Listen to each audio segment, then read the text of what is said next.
What's going on, everybody? This is an episode from the No Gimmicks Needed Wrestling podcast. Do you like podcasts and you want to see the full podcast?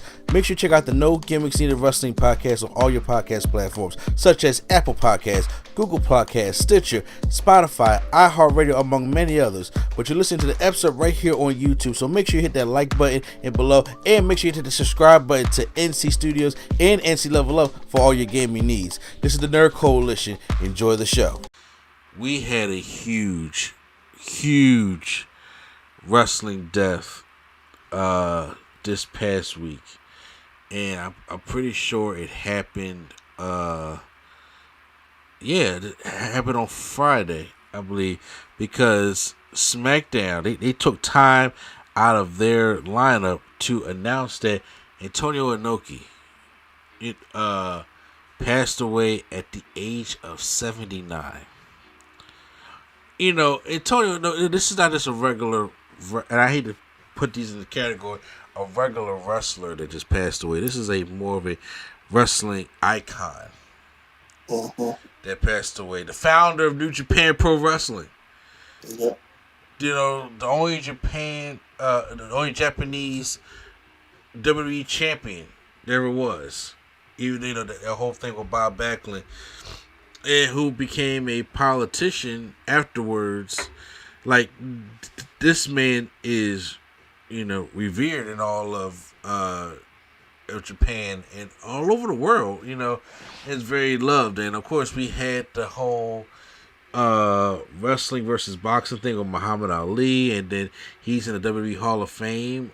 He obviously never really wrestled in the WWF or E, but yes, you gotta acknowledge what he has done. And like I said, politician, everybody has not agreed with his views on things, but I'm saying, but he's still a revered figure.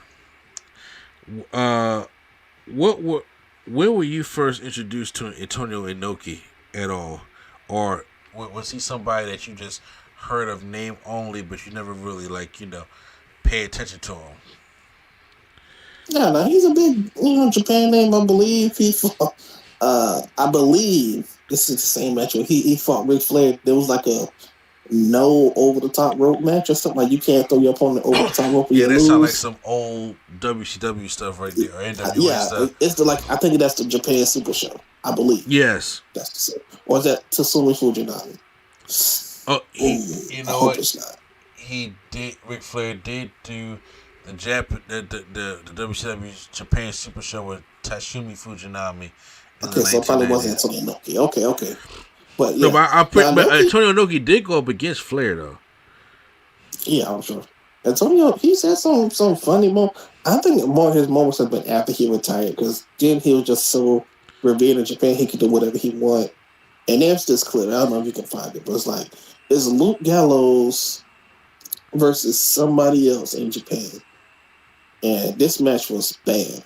This match was so bad that Antonio Inoki came from the back with a chair and said, "Get these people out of my ring. Just stop the match. Just stop the match right now." He was throwing chairs, picking them up at the car and throwing them in the ring. He was like, "No, this match is terrible. Get it out my face."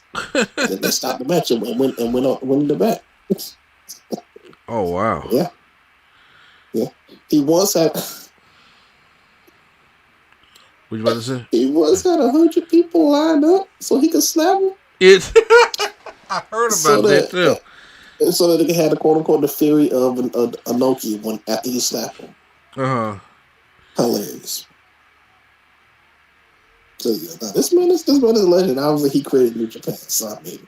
Yes. Oh yeah. Well, I obviously the New Japan Pro Wrestling, which, I love wrestling and I like watching New Japan. The only thing is I cannot watch New Japan because for me, I don't have access TV, so it's hard for me to watch any New Japan type stuff. And unless it's the pay-per-view. It's harder to get into New Japan because they don't have no weekly shows, nothing. So they just have random events. So that's kind of difficult to pay attention sometimes. Yeah. Again, it's in 3 a.m. So. Exactly. Especially when it'd be Wrestle Kingdom. like part 1, part 2, or part 3, and stuff like that. I was like, now Wrestle Kingdom was something that I watch Wrestle because Wrestle Kingdom is the same day every year, no matter the day. It's the same date. So that's what I'm saying. That's what I'm saying. do. When it comes to watching anything New Japan, I have to watch Wrestle Kingdom. That's the only thing I know that comes on at the same amount of time. Instead of me trying to find the New Japan type wrestling. Yeah, usually Wrestle Kingdom and Dominion are the two shows that I usually make sure I watch, and then other shows I watch sporadically. Okay. Yeah, so those. Oh, and sometimes the G1. So, those are the things that I try to look for. But like I said, I don't have access to New Japan TV all the time. So, but he like I said, bigger than life. He was in 79 is when he defeated Bob Backlund in Japan to win the championship. The first wrestler of Japanese descent to win the WWF championship. And then, of course, Bob Backlund got it back it was a week or two later.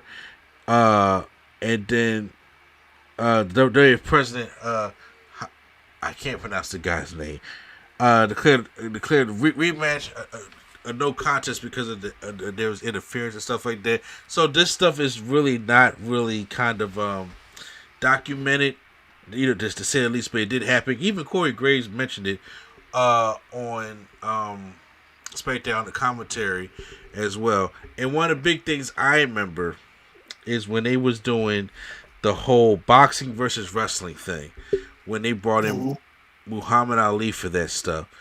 And a lot of politicking in that, unfortunately. But unfortunately, because the bill was crazy enough because Muhammad Ali, is known as the GOAT when it comes to boxing, and Antonio Inoki is like one of the greatest wrestlers that you have in there. And it was like a lot of politicking because, first of all, Inoki was known for doing it's strong style. He loves the strong style. And it was going to be I don't know how they had mapped out the matchup, but it was going to be more of like a shoot style thing between Inoki and Muhammad Ali. But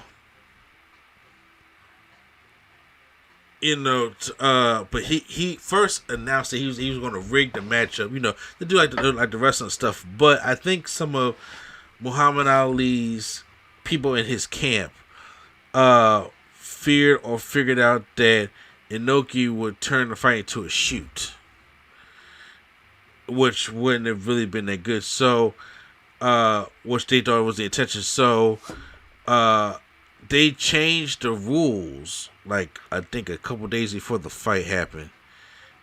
And then, I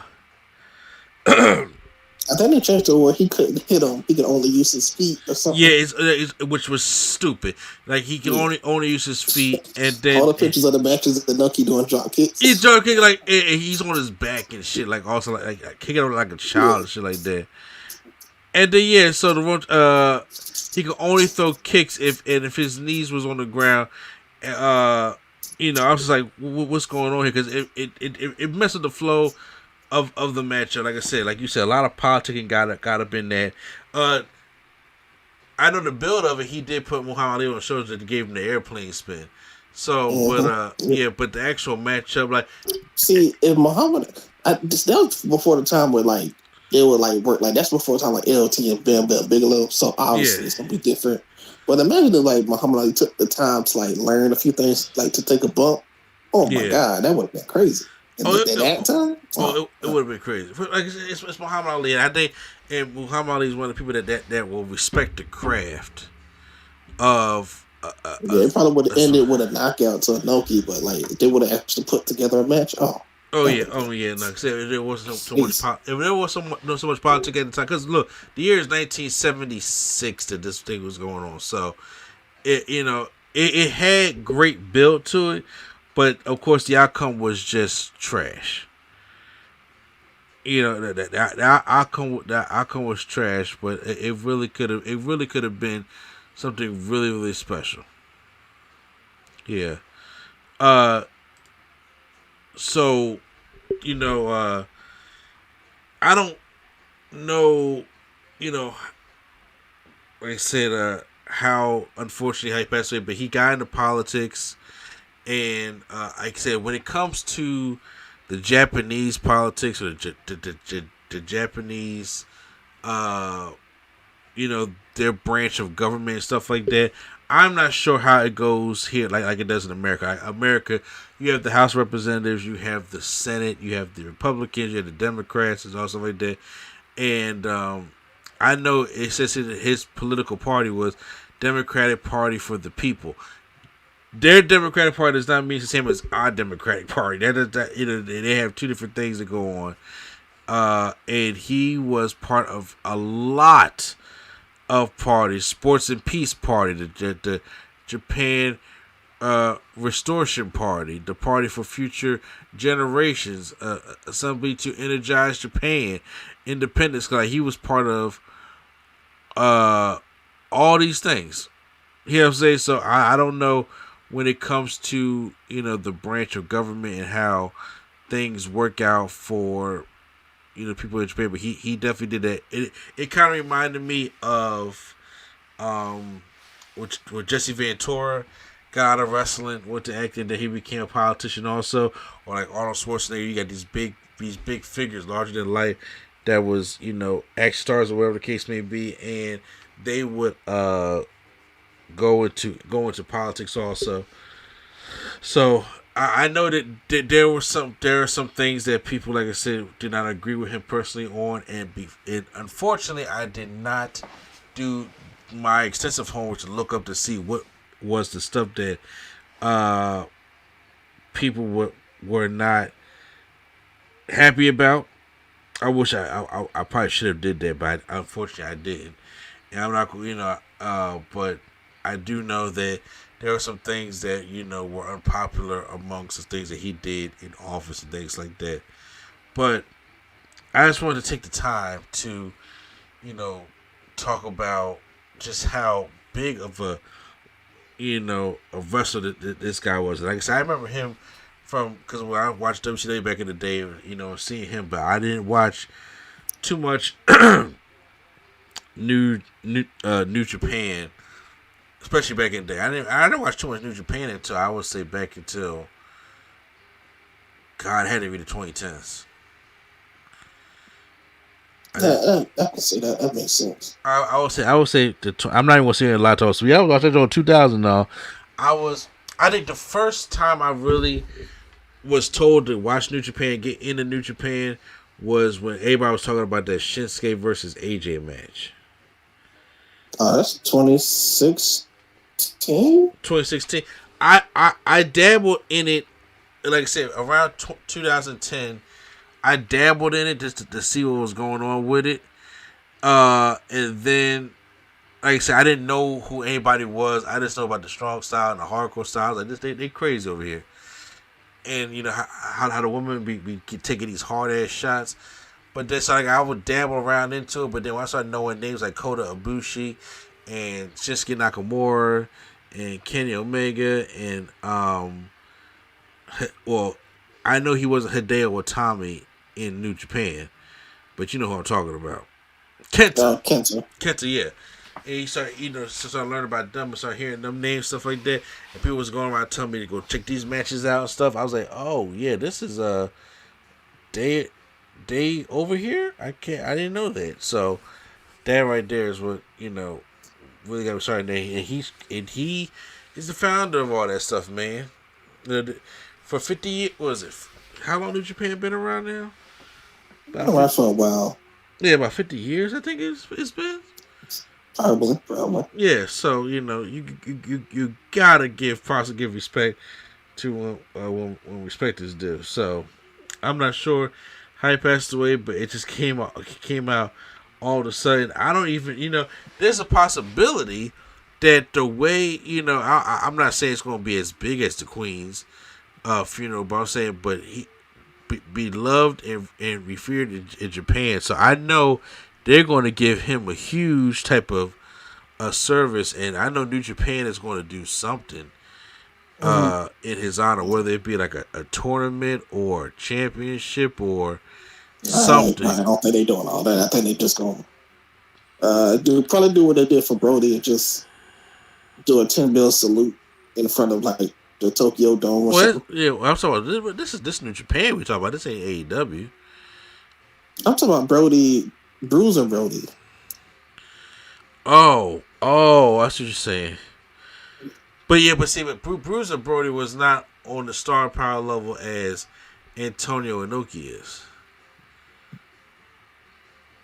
You know, this man is a politician in his country. This man was larger than wrestling. But when people in New Japan die, they usually don't say anything. So. I know that's what it's shocking because this thing definitely got around. So I can see that them trying to do something big enough, you know, to honor him. I can see them. I can see them just doing a 10 bell salute, just let everybody clap. Like I said, I don't know when the next New Japan show is, so it is a possibility that could be a thing. But I do want to say, hey, rest in peace, Antonio Inoki, man. We lost a huge wrestling icon, and of course, like, you know, if you guys want to learn more about that stuff, you can go ahead and always look it up. Check out New Japan Pro Wrestling. Y'all can check out the Muhammad Ali versus Inoki match. Like I said, the match was really no good, but you can watch some of the stuff like leading up to it and things like that. But you know, it was kind of a letdown. But you know.